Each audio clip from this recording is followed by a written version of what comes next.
The wind had a hollow edge that night, skimming across the broken ridges of the arid plateau like a warning.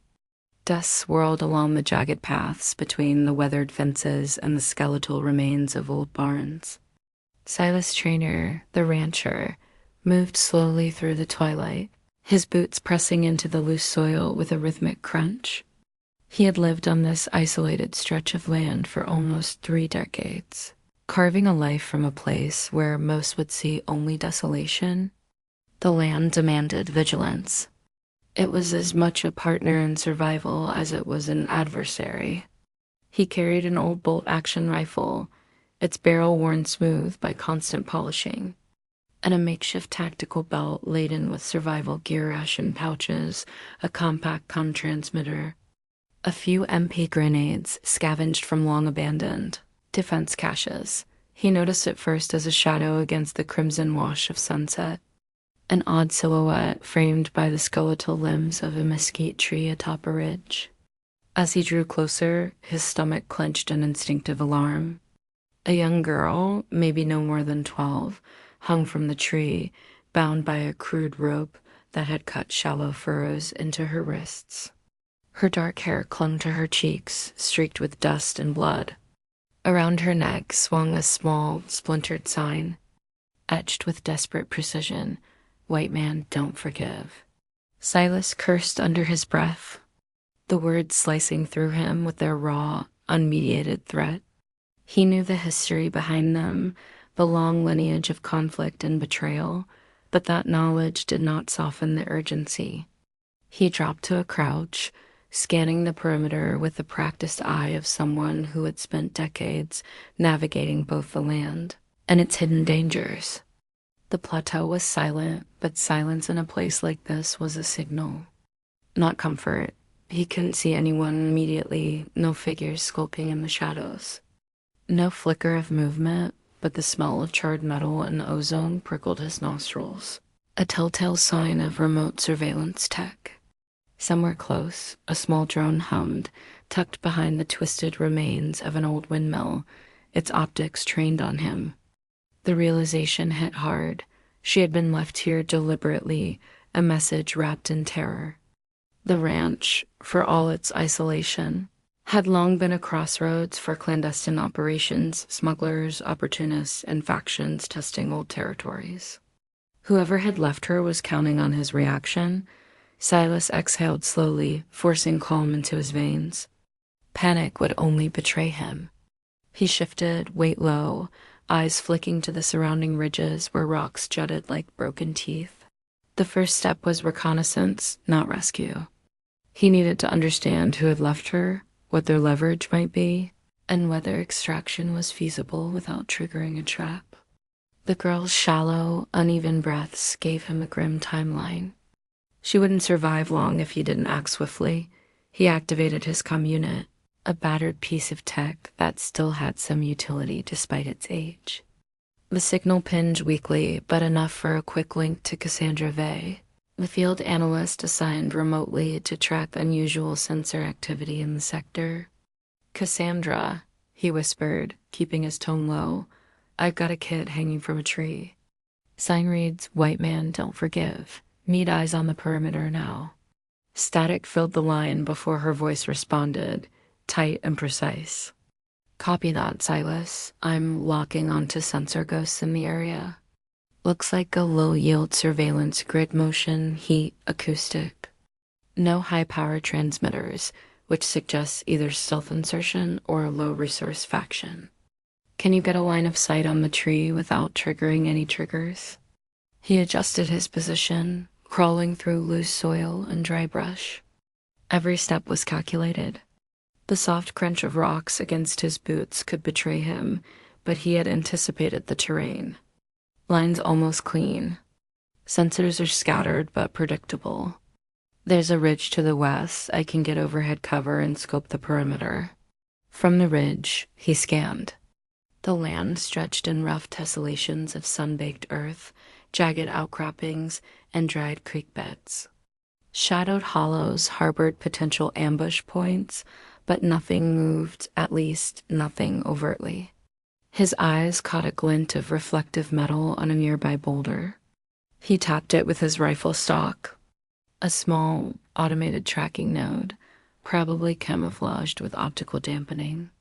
It was armed with a short-range targeting array, likely capable of sending pinpoint coordinates to whoever had orchestrated this. He set the node down with deliberate care, grabbing a disposable EMP charge from his belt and calibrating it to neutralize only the local electronics. The pulse arced softly, a quiet hiss, and then the node went dark. Immediate threat neutralized, but Silas didn't relax. Whoever had left her had contingencies, he could feel it, in the meticulous placement of traps and the signs of calculated psychological warfare. This wasn't just a kidnapping. It was a challenge, a test of nerve and ingenuity. Silas descended from the ridge, moving slowly toward the tree. He checked the rope suspending the girl, noting the knots and the type of cord, high-tensile polymer, heat-resistant, likely military grade. Not something scavengers would improvise casually. Whoever had done this had access, training, and the intention to intimidate. He reached the girl's side, lowering himself into a crouch. Her eyes opened, wide and uncertain, reflecting fear that bordered on disbelief. "I'm getting you down," he murmured, his voice low, steady. "We need to move fast, but I can't have you scream could be listening posts around. Do you understand?" She nodded slightly, her lips trembling, and Silas noted the faint marks around her arms and neck. The first priority was cutting her free without injury, and then evaluating any hidden trackers or explosives. He pulled a compact tactical blade from his belt, its edge keen. The first cut released the tension of the cord around her wrist. He worked methodically, listening for any faint clicks or hums that might indicate a booby trap. The rope fell slack, and she slid to the ground, breathing shakily, still pale from shock and dehydration. Before he could offer comfort, a sudden vibration ran through the soil beneath him. Silas froze, ears straining. The vibration intensified, small, precise, almost imperceptible, like the synchronized footfalls of multiple units moving in formation. He hadn't expected an immediate counter. He had counted on stealth, not kinetic confrontation so early. "Cassandra," he hissed, scanning rapidly. "We've got movement. Multiple hostiles, approaching fast. Not local scavengers, they're trained, coordinated. 8 to 2 minutes. Her voice was crisp, analytical. "You're right. Drone swarms at low altitude, infantry vectors converging from 3 points. They're using terrain masking to avoid detection. Your best bet: improvise cover and delay, or risk full engagement." Silas's eyes darted. The girl clung instinctively to his jacket. There was nowhere to go without exposing them. The nearest barn was too far, open, and surrounded by rocks that could serve as sniper points for the attackers. He made a decision, rapid and tactical. Based on years of instinct sharpened by isolation, he reached into his belt and pulled out a set of smoke grenades, calibrated for low visibility, high adhesion dispersion. He lobbed the first grenade toward a cluster of shrubs and rocks where he predicted the first wave of enemies would emerge. The plume erupted with precise density, enough to mask their movements without drawing fire prematurely. He grabbed the girl's hand. "Run to the dry creek bed. Stay low. Don't look back." They moved in tandem, shadows slipping along the bank, the girl silent but responsive, a muted strength in her compliance. The approaching figures emerged from the smoke like ghosts, their armored silhouettes moving in synchronized patterns. They carried non-lethal kinetic disruptors, drones hovering overhead to relay targeting data, and light jammers to confuse visual feeds. Silas had to think several steps ahead: terrain, cover, and countermeasures all in real time. He detonated a second EMP grenade near a nearby boulder cluster where he'd spotted another node. The pulse disabled 2 drones mid-air, causing a chain reaction that bought them precious seconds. Still, the attackers adapted instantly, changing formation, converging with the predator's patience. The girl stumbled once, and he grabbed her arm, yanking her behind a rock, just as a railgun pulse cut a furrow through the earth where she had been a heartbeat before. The kinetic shockwave rattled his teeth. The smell of scorched soil filled his nostrils. Silas realized that these weren't simple mercenaries. They were part of a faction using asymmetric tactics, exploiting terrain and tech in ways that mirrored professional military doctrine. And they had underestimated his awareness. That miscalculation was their opening, but it wouldn't last. He needed intel, a pattern, a flaw to exploit, and fast, because the girl's endurance was running out. Cassandra, he muttered, they're adapting too quickly. We need a vector they won't predict. Is there a ridge to the south with elevation advantage and line of sight to their approach paths? Affirmative, she said. But it's exposed. You'll need a decoy or obstruction. Sensors show a blind spot behind a loose rock formation near the creek. Could buy you 30 seconds max. Silas's mind raced. He grabbed a pack of high-friction cables and rigged them across the creek bed, camouflaged by dirt and debris. If their pursuers didn't notice the subtle trip lines, it could slow or destabilize them long enough for them to reach the ridge. He grabbed the girl, hauling her load to the ground, and they sprinted, dust and pebbles scattering underfoot. The first wave tripped on the cables, tumbling forward with grunts of surprise, while Silas fired precision rounds to suppress and distract. Forcing them to recalculate in real time, the ridge came into view, jagged against the darkening sky. Silas scaled it first, hauling the girl behind cover. He paused, catching his breath, eyes sweeping the battlefield below. The attackers were reorganizing, drones regaining altitude, kinetic disruptors aimed precisely where they had emerged. They were adapting faster than he had anticipated. He would need ingenuity, not brute force, to survive. The girl's voice, small but steady, broke the tense silence. They won't forgive you either, will they? Silas didn't answer immediately.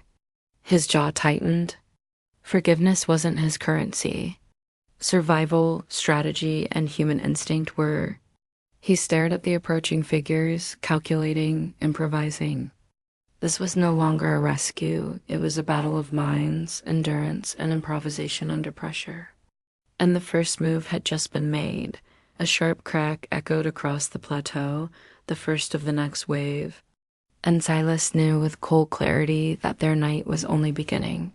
Silas's fingers clenched around the rifle's worn stock as the first pulse from the enemy's railgun scorched the ridge ahead of him. The night had deepened into a velvet black, broken only by the faint, intermittent glow of distant energy nodes reactivating across the plateau. The girl crouched behind him, her arms wrapped around herself as if that alone could shield her from the chaos. Dust and debris scattered in the wake of each new pulse, the smell of burnt ozone heavy in the thin air. Every movement had to be deliberate. The attackers had already adapted to their initial disruption, and Silas knew that their next wave would be more precise, more lethal. Cassandra's voice cut through his calm yet urgent. They've split into 3 vectors. One group is sweeping left, trying to flank. One's holding fire in suppression mode. The third is advancing drones overhead sensor swarms, maintaining constant feed. You're low on options, Silas. Recommend immediate redeployment or risk entrapment. He scanned the terrain, eyes catching glints of metal embedded in the dirt tracking devices, likely secondary surveillance nodes. Improvisation was no longer enough. He needed a controlled engagement. He whispered to the girl, keeping his voice low, steady.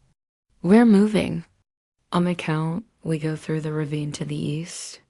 It's narrow, but it'll slow them. She nodded, pale and trembling, but her trust was clear. Silas counted 1 to 3, and they sprinted across exposed ground, ducking into a narrow cut in the plateau where rocks and shadows merged. The enemy's suppression fire tore through the dirt around them, ricochets bouncing like deadly percussion. The girl stumbled once, and he yanked her low to the ground, rolling her into a shallow depression that shielded them partially from line dash of dash sight dot. He dropped a small, handcrafted caltrip cluster behind them, designed to shred tires and destabilize low-profile vehicles. If the attackers tried to pursue mechanized support, it would slow them, a temporary reprieve, but every second mattered. Cassandra's voice returned, clipped and analytical. Node interference detected on the western ridge. Sensors are partially blinded, but drones are recalibrating. You can create a temporary blind spot if you time your movement right. Silas nodded, calculating the gap between the pulses. The ridge offered both cover and elevation. If he could reach it, he might find a vantage point to observe, plan, and even counterattack. He hoisted the girl over his shoulder for part of the trek, descending briefly into a shadowed path where natural rock formations formed an irregular corridor. Dust and echoes followed them like ghosts, and he felt the subtle vibration of approaching kinetic disruptors through the solace of his boots. They were close. Too close. The ravine narrowed suddenly, forcing them to crawl over loose soil and jagged stones. Silas gritted his teeth. Every second brought the enemy closer. The girl's small hands clung to his coat, her breath coming in ragged bursts. He whispered encouragement, his mind racing to anticipate every vector of attack. The sound of heavy boots echoed against the walls of the ravine. They weren't far behind, but here the terrain worked in his favor. Cassandra's voice broke the tense rhythm again. Untracking thermal signatures. You have a 20-second window. After that, they'll adapt to your pattern. Suggest deploying obstruction and decoy measures. He extracted a pair of small kinetic decoys from his pack devices designed to mimic human heat and movement. Silas positioned one on the far side of a rock formation and activated it. The enemy fell for it immediately, diverting attention and firepower in a predictable arc. The pulse of a railgun struck the decoy, tearing it apart but buying them critical seconds. Move, he hissed. They scrambled up a steep incline toward the ridge. Loose stones skittered underfoot, forcing him to pause, wedge the girl behind a boulder, and provide suppressive fire. Her wide eyes, reflecting the glow of the distant energy nodes, met his for a fraction of a second. A silent exchange of fear and determination dot once atop the ridge. He had line of sight over the plateau below. The enemy was organized, disciplined, and increasingly aggressive. They had adapted their vectors to avoid obvious traps and countermeasures. He counted at least 15 hostiles lightly armored infantry with energy disruptor rifles, accompanied by 3 hovering sensor drones streaming live data back to a central command. His mind raced through the possibilities, calculating timing, angles, and environmental advantages. Cassandra, he whispered into the com. We need something bigger, something that forces them to expose themselves. Any terrain features we can manipulate? Possible, she replied, voice tight. The eastern wash has loose boulders and sediment channels. You can create controlled landslides, but it's risky, might block your own retreat. Silas studied the wash, then nodded to the girl. We'll risk it. Stay behind me. If we fall together. He moved toward the edge of the ridge, dragging the girl low, and began rolling massive stones down the channel. Each boulder struck with weight and precision, sending dust plumes and shockwaves across the enemy's advance. The attackers were forced to reposition, some tripping over debris, others pausing to recalibrate sensors. The temporary chaos created a slender advantage, but it came at a cost. He could see the strain on the girl, her small frame shivering from exertion and fear. He offered a quick ration and a swig of water, her hands shaking as she took them. We're not done, he muttered, scanning the ridge again. The enemy was reorganizing faster than he anticipated. Their adaptability was the first real intelligence breakthrough. This was a disciplined faction, perhaps a rogue militia with advanced tech and no apparent oversight. They weren't just here to recover the girl. They were here to test him, probe weaknesses, and perhaps draw him into a larger confrontation. A low whistle of air drew his attention, a drone. Faster than the previous ones, weaving around the ridge at stealth velocity.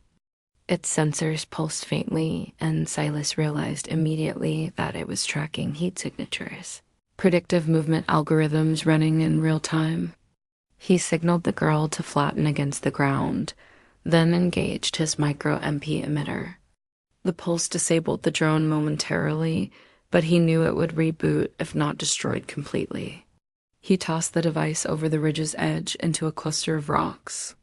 Sparks and metal fragments erupted as it collided with the stones, and the drone tumbled from sight. Good, Cassandra breathed. That will confuse their feed for at least 30 seconds. Use it wisely. He pulled the girl up, motioning toward a narrow cliff path that led toward an old communications outpost, another relic of forgotten conflicts. It offered shelter, line of sight, and enough tech to potentially jam or intercept enemy communications. The path was treacherous, requiring careful foot placement to avoid loose stone. Every misstep could be fatal, but it was the only route that allowed both concealment and tactical advantage. As they moved, he noticed something unnerving, a faint shimmer in the air, almost imperceptible. Optical camouflage. Another drone, smaller, faster, blending seamlessly with the environment. Silas cursed under his breath. The attackers had superior tech, but he had patience, terrain, and improvisation. Timing was everything. He waited for the drone to pass over a rocky outcrop, then deployed a reflective decoy panel, creating a false heat and visual signature. The drone took the bait, fitting mid-flight and disappearing into the plateau below. He exhaled slowly. Cassandra, do you see that? Confirmed, she said, her voice relieved but tense. Their adaptive algorithms just took a hit. That buys you another window, about 90 seconds before they adjust again. You need to reach the outpost and set up countermeasures. The girl clutched his arm tightly as they approached the outpost. The structure was dilapidated, wires hanging loose from cracked walls, solar panels scorched and pitted. Yet it was functional enough to house a makeshift command center. Silas forced the door open, dragging her inside, and immediately began assessing the tech within. Old servers hummed faintly, line-of-sight antennas still operational but requiring calibration. He set to work, connecting a portable power unit, rerouting limited battery reserves to reactive jammers and sensor feeds. The girl watched silently, her fear tempered now by curiosity and trust. She had survived until now because of instinct, but she could see the mechanics of survival in real time.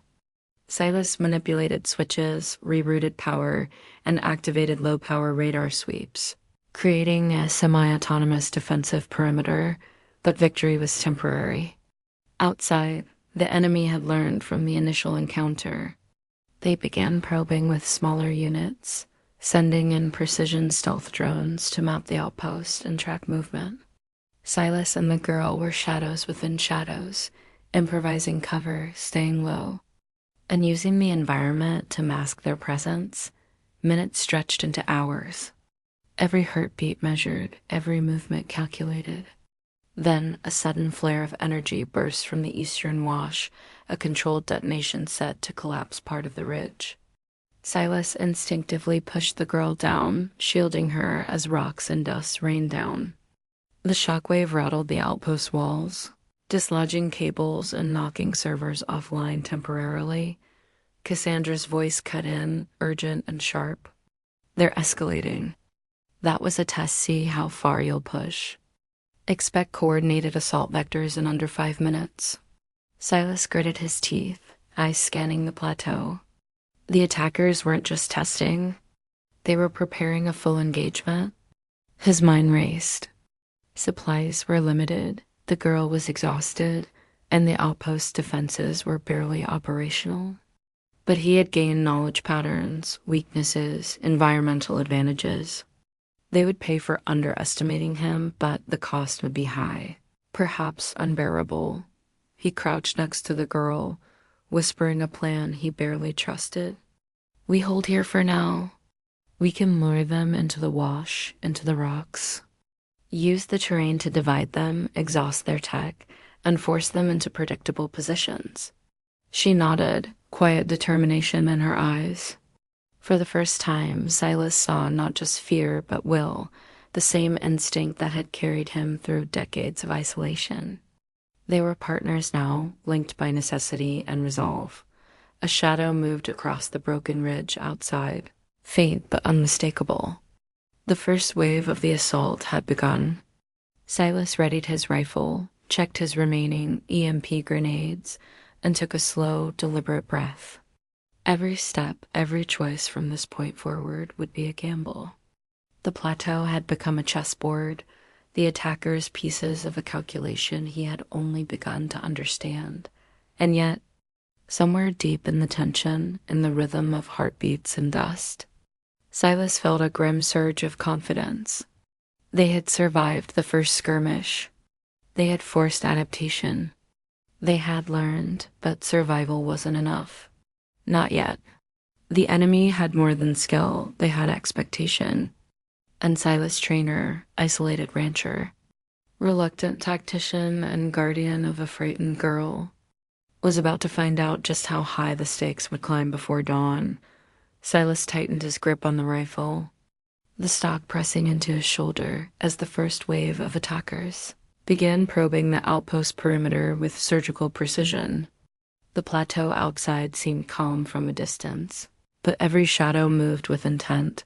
Every whisper of wind carried a potential threat. Cassandra's voice crackled through his comm, tense and clipped. "Thermal sweep indicates multiple vectors converging from the north and west simultaneously. They've learned your previous diversion tactics. Expect the drones to coordinate with ground units, triangulating your position." He swore softly, sliding the girl behind a reinforced desk, the aged metal groaning under the weight of improvised equipment. Her small hands gripped the edge, eyes wide but focused. She had survived on instinct so far, and now Silas needed her trust more than ever. "Stay low. Don't make a sound," he hissed. The first kinetic disruptor volley cut through the air outside, puncturing the silence with sharp concussions. He counted the seconds, tracking flight arcs, the faint shimmer of drone sensors, the subtle vibration in the rock beneath their feet. "Cassandra," he muttered, scanning a rusted radar screen. "I need to know if we can intercept their comm signals. We have to force a miscommunication between units, fragment their coordination." "Copy," she replied. "There's a limited frequency band. It'll overload their adaptive network for roughly 30 seconds if you deploy correctly, but you'll have to do it manually. No guarantees on their encrypted fallback channels." Silas exhaled. 30 seconds was a razor-thin margin, but it was something. He grabbed a handheld transceiver from the outpost cache, rewired the antenna, and began sending high-frequency pulses, carefully modulating the output to mimic the enemy's signature traffic. Sparks danced across the console as the device strained under the effort, heat rising rapidly. Outside, the coordinated ground units faltered momentarily. Hesitation etched in their movement as drones wavered in orbit. Their predictive algorithms scrambled. It was enough.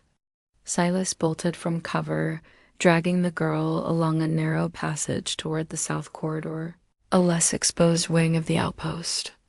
They moved with speed and precision, every footfall deliberate, every creak of metal calculated. Outside, he could hear the frustration of his opponent's pulses of energy, faint shouts and mechanical clicks of drones adjusting to the interference. The disruption wouldn't last long, but it had created an opening. a tactical foothold in an increasingly hostile environment. Once inside the South Wing, Silas activated the outpost's old communications array, rerouting remaining power to boost sensor sweeps and deploy a semi-autonomous counter-drone system.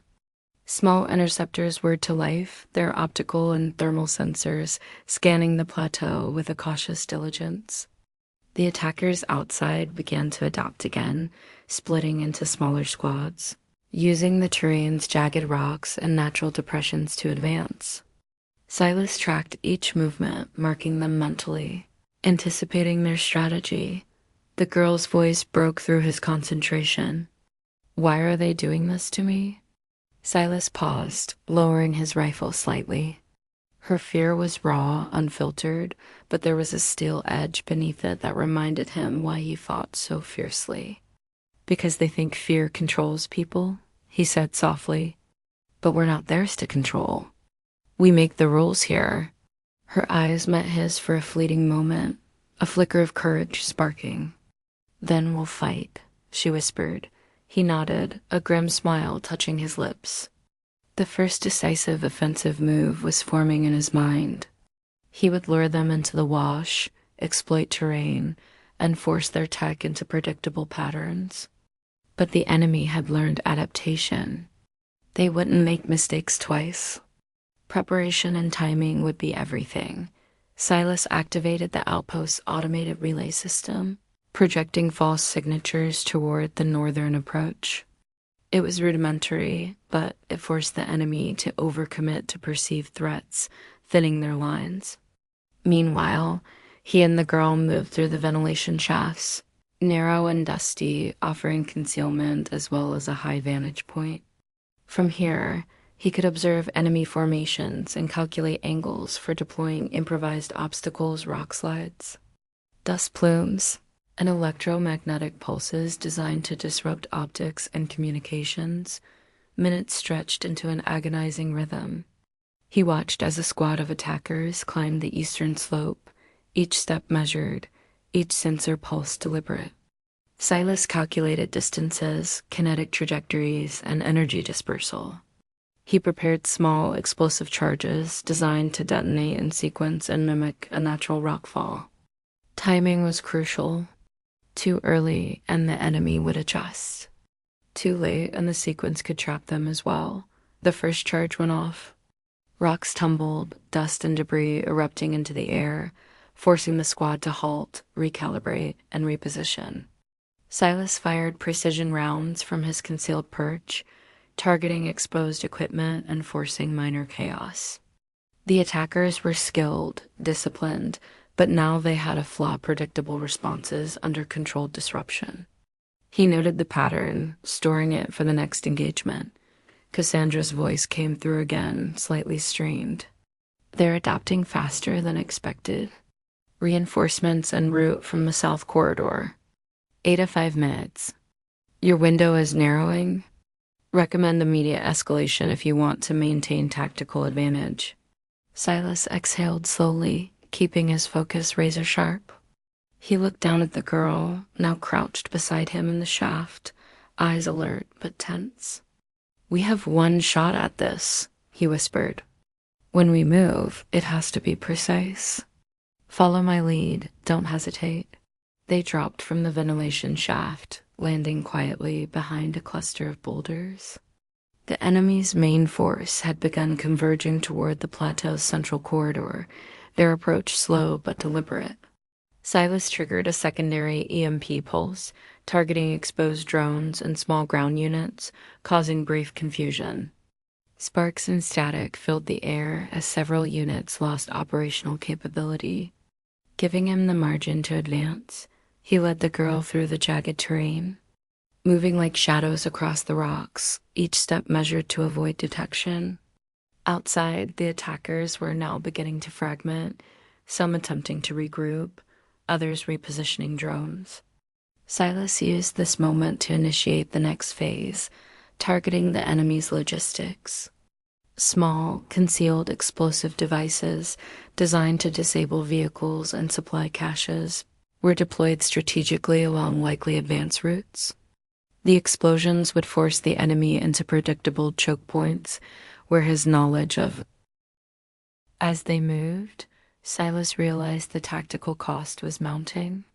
Energy reserves were low, his limited ammunition was being carefully rationed, and the girl was exhausted, yet her determination remained.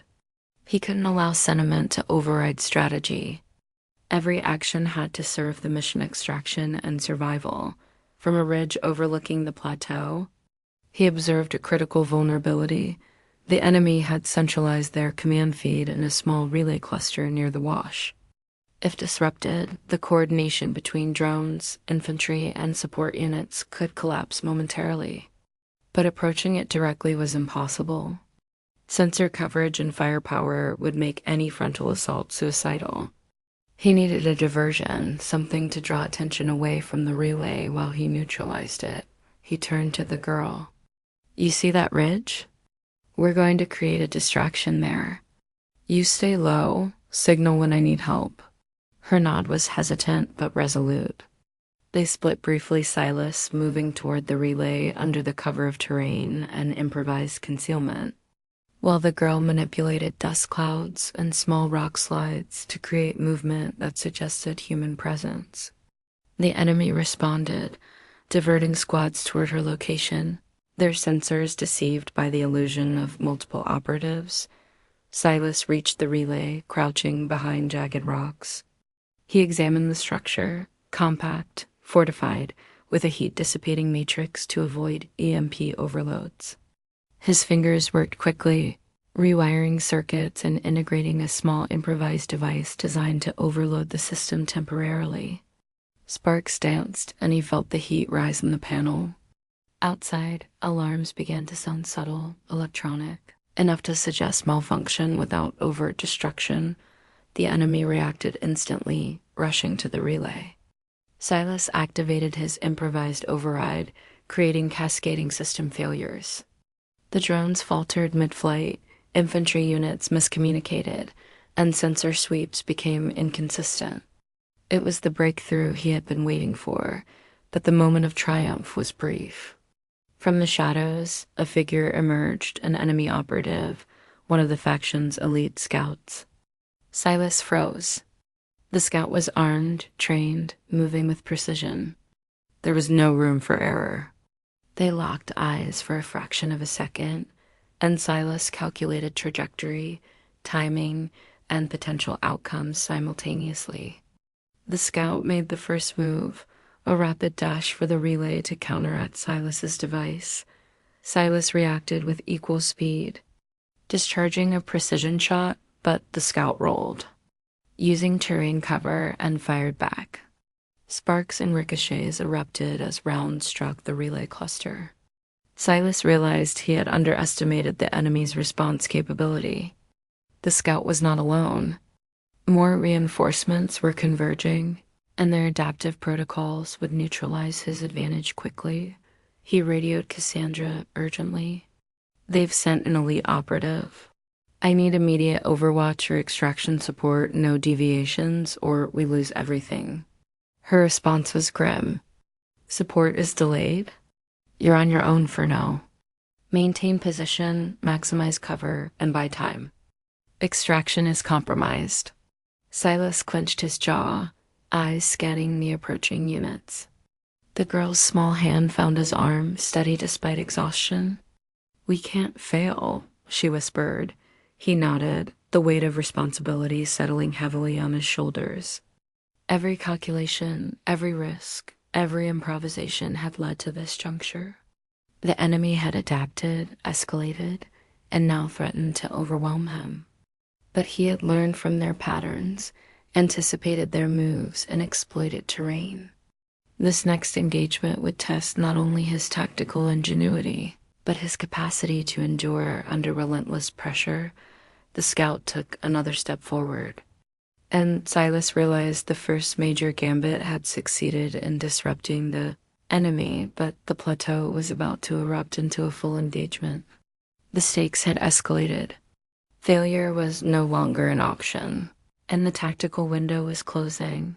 The first shot rang out from the scout, a sharp metallic crack that echoed across the plateau. Silas returned fire, and the engagement erupted in earnest. Dust, sparks, and the hum of disrupted drones filled the air. He had learned one undeniable truth. Survival on this plateau required discipline, coordination, and the ruthless application of knowledge under fire. And as the night deepened around them, Silas understood that the plateau would not yield easily, and the enemy would adapt again, faster and smarter. He could win this fight, but only if every decision, every improvisation, and every ounce of human grit was applied to its limit. The first sparks of the offensive gambit had been lit, and the plateau was alive with the sound of calculated chaos. The plateau had become a chessboard of dust, shadows, and electromagnetic interference, each movement measured against the others in a deadly rhythm. Silas crouched behind a jagged outcrop, eyes scanning through the flickering feed from the outpost's improvised sensors.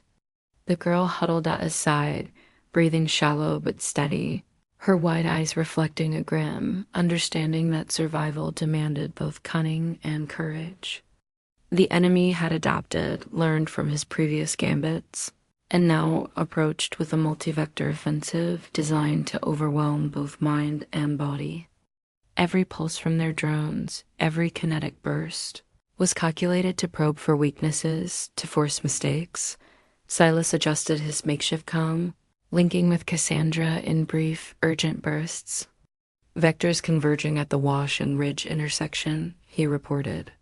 Sensors suggest they're coordinating a suppression sweep followed by flanking. I need options. Affirmative, she replied. There's a narrow chasm to the northeast. Could be used as a choke point, but you'll have to draw them in. Recommend diversionary tactics to funnel forces into predictable paths. Timing is critical. He surveyed the plateau. The enemy's strength was in coordination and tech drones maintaining constant overwatch, infantry in rapid adaptive formations, and automated targeting relays feeding them continuous updates. But coordination, like any system, was brittle under pressure if fractured correctly. That fracture was his aim dot. He set the girl against a low boulder, signaling her to stay hidden, and began arranging a series of controlled rock slides along the ridge's edge. He calculated angles, momentum, and impact zones, ensuring the debris would force any advancing unit into the narrow choke point of the chasm. Cassandra monitored from afar, guiding adjustments in real time. The first wave approached, sensors scanning, weapons calibrated.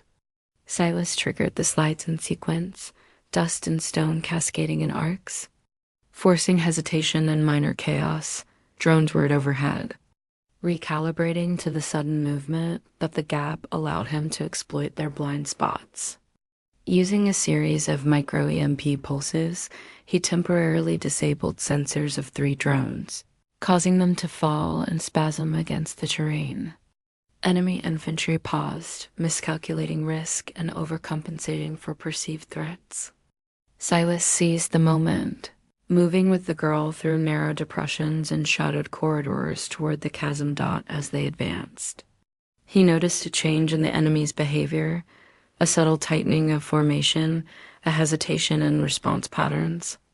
Cassandra's voice confirmed it. They're consolidating command at a mobile relay. If we hit it, we can induce confusion, but approach is heavily monitored. You'll need stealth and precise timing. Silas nodded, mentally mapping the route.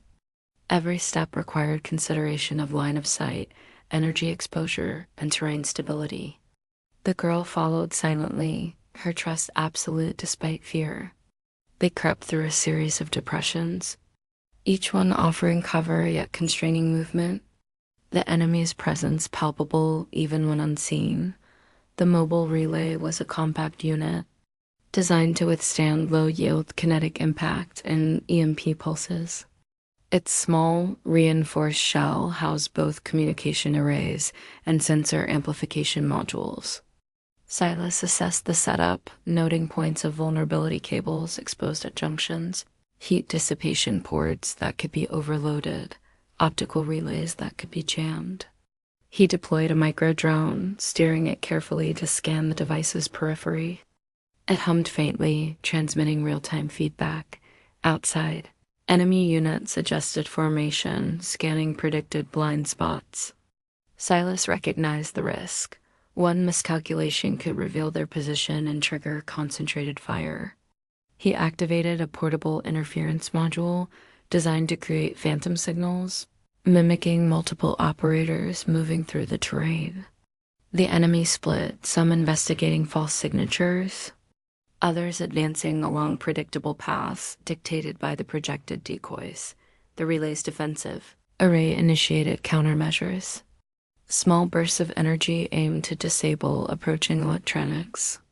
Silas timed his approach precisely, rolling to cover as pulses passed harmlessly above him. He reached the junction point, hands moving with deliberate precision, rewiring circuits, feeding a controlled overload through the system. Sparks erupted as circuits strained, sensors faltering, communication relays oscillating. Outside, the enemy's coordination collapsed in cascading delays. Units miscommunicating, drones losing synchronization, but the moment of leverage was immediately contested. From a ridge above, an elite operative emerged, one of the faction's most skilled scouts. Moving with deliberate, lethal precision, Silas fired, forcing the scout to roll behind partial cover, but more were arriving. Reinforcements, adaptive units trained to exploit missteps, pressed closer. He was now engaged in a high-stakes confrontation, requiring both tactical ingenuity and split-second improvisation. He signaled the girl to deploy small rock slides along the ridge, creating barriers between approaching units and line of sight. Dust and debris obscured optics, forcing the enemy to recalculate advance vectors in real time. Silas moved through narrow corridors of rock, leveraging height and cover to maintain advantage despite numerical inferiority. Cassandra's voice was urgent. They're converging from multiple vectors simultaneously. Reinforcements are closing in. You have a finite window coordinate extraction immediately or risk encirclement. Silas exhaled sharply, assessing the situation. The enemy had adopted quickly, but he had studied their behavior, anticipating response patterns. He activated a secondary EMP pulse, short range but high intensity, temporarily blinding sensors in the immediate vicinity. This bought a narrow window to maneuver through the chasm, forcing the enemy to fragment as they attempted to compensate. The girl's small hands worked quickly, triggering minor diversions, rolling stones, and creating dust plumes. The attackers hesitated, misreading the terrain. Silas led her through the narrow passage, recalibrating movements, suppressing minor engagements, and maintaining a controlled pace. Every action had consequence. Every misstep could trigger cascading failure. From the edge of the chasm, he assessed the enemy's dispositions. Units were fragmented, drones sporadic, relays malfunctioning. He calculated the next move, a multi-vector diversion to draw remaining forces into predictable paths. He rigged a series of small kinetic charges along the western ridge, designed to detonate sequentially and create both noise and physical disruption. The explosions reverberated across the plateau, dust clouds masking movement and forcing enemy units to reposition. Silas and the girl moved through the cover, reaching the high ground on the eastern ridge. From this vantage, he could see the plateau's central corridor, once a direct path of advance. Now a chaotic tangle of disrupted units, drones tumbling, and scattered infantry dot. The cost of this success was evident. Energy reserves were low, ammunition limited, and the girl visibly strained. Yet their advantage was clear. The enemy had been fractured, forced into predictable behavior, and their central coordination compromised. Silas recognized that momentum had shifted, but the fight was far from over. From the western slope, a sudden flare of energy marked the approach of heavier units, specialized troops equipped with reinforced kinetic armor and advanced targeting arrays. They were moving to reassert control, to reclaim the plateau. Silas calculated the time to intercept, the need to exploit terrain, and the limited resources remaining. He turned to the girl, voice low and firm. We push forward. We exploit what we've learned, use the terrain, and force them to expose themselves. Every choice matters now. Her nod was quiet but resolute. Together, they began a methodical advance, using debris, shadow, and improvisation to maintain advantage. Silas coordinated precise distractions, directed dust clouds, and timed movements to keep the enemy reacting rather than acting. Every pulse, every misstep, every reaction was leveraged, yet even as he moved, he understood the plateau's cruel truth. The enemy adapted relentlessly, learning from every move, refining strategies. Their next gambit would be decisive, and Silas knew that discipline, coordination, and sacrifice would determine whether they survived or were overwhelmed. He prepared for the next phase, a decisive maneuver that would force enemy units into a final, predictable alignment. But as he observed the plateau, a shadow emerged, a figure among the rocks, trained and deliberate, moving with intent toward them. A betrayal, an unforeseen variable. The fragile advantage he had carved from chaos was about to be tested beyond anything he had prepared for Dot, and as the night pressed down, heavy and unyielding, Silas understood that the plateau was no longer just a battlefield. It was a crucible, one that would demand every ounce of ingenuity, endurance, and courage before dawn. The eastern ridge caught the first light of dawn as Silas and the girl crouched behind jagged boulders, their bodies slick with sweat, dust, and exhaustion. The plateau stretched out below them, a jagged labyrinth of rocks, craters, and shattered sensor nodes. Silence had returned, but it was the tense, expectant silence of a battlefield awaiting the next move. Every shadow could conceal a scout, every ridge could hide drones ready to descend. The enemy's adaptation over the past hours had been relentless, but the previous night's disruptions had left fractures in their formations. Now it was time to press the advantage, to leverage terrain, timing, and cunning for a decisive strike. Cassandra's voice cut in, precise and urgent.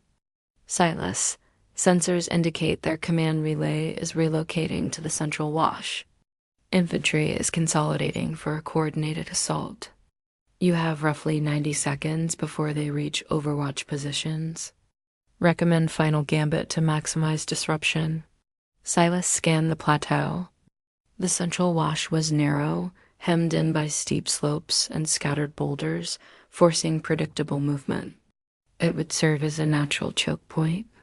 If he could lure the enemy into the wash and force them into disarray, he could exploit fractured communications, overwhelmed sensors, and constrained movement.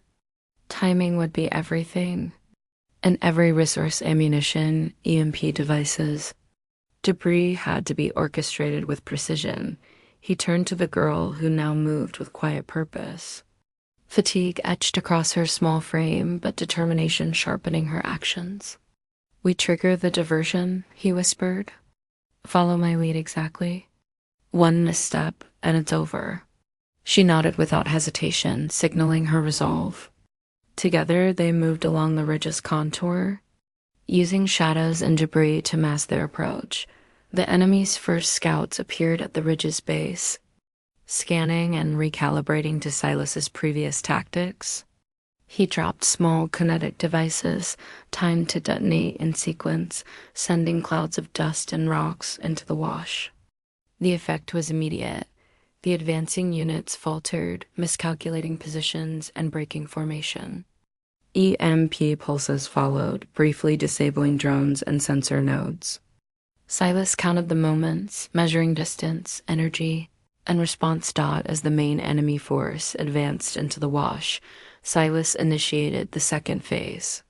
Controlled rock slides and collapses blocked lateral movement, herding units into predictable paths. The girl assisted by manipulating smaller stones and debris, her movements precise despite exhaustion. The enemy attempted to adapt, but terrain, timing, and surprise worked against them. Communication between squads fractured, drones faltered, and units collided in narrow corridors. Silas moved with relentless calculation, targeting exposed operators with precision shots and minor explosions. Each disruption forced recalibration, increasing chaos within the enemy ranks. They were competent, adaptive, but trapped in a terrain that now favored the defender who understood its nuances. Cassandra's voice guided him, identifying weak points, confirming timing, and tracking adaptive responses in real time. Then came the pivotal moment: a heavy unit, reinforced infantry with kinetic shielding, attempted to flank the wash. Silas had anticipated this. A sequence of destabilizing charges and narrow passage constraints funneled the armored troops into confined spaces, exposing joints, overheating armor, and overloading sensors. Sparks and heat flares erupted as Silas targeted weaknesses, creating temporary incapacitation without unnecessary lethality. From the ridge, he could see the enemy's central command really mobile, fragile, yet critical to coordination. Silas signaled the girl, who moved to trigger small diversionary explosions near the relay's approach path. Dust and smoke masked the final approach, and he sprinted down the ridge, using the cover to reach the relay. Precise cuts to power cables and timed EMP pulses disrupted the array entirely. Sensors collapsed, drones plummeted, and infantry miscommunicated catastrophically. The enemy, disoriented and fragmented, attempted to retreat and regroup, but Silas had calculated every path. Pre-placed kinetic obstacles forced further constriction, while controlled rock slides cut off escape routes. Cassandra guided him in deploying final pulses to maximize disruption. The enemy, elite units included, were neutralized in terms of coordination and ability to respond effectively.